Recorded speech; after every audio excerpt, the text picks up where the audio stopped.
Harnojoyo, Wali Kota Palembang, mengklaim ada penurunan tingkat penyebaran virus corona baru selama masa PSBB.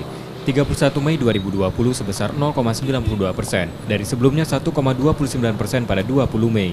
Ia menegaskan, tak masuknya Palembang sebagai wilayah yang diizinkan untuk penerapan new normal karena pendisiplinan warga masih kurang.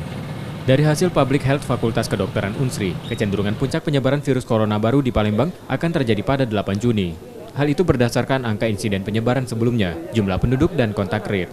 Tingkat penyebaran kasus di tanggal 20 Mei sebelum kita melaksanakan PSBB, penyebaran kasus 1,29. Nah, bersyukur di tanggal 31 Mei kemarin tingkat penyebaran menjadi 0,92. Artinya ada keberhasilan selama PSBB kita dilakukan.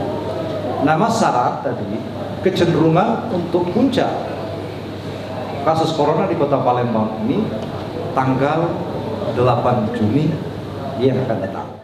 Upaya percepatan penanganan penyebaran virus corona baru di kota ini juga akan dilakukan melalui peningkatan tracking hingga penyebarannya hanya 0,8%.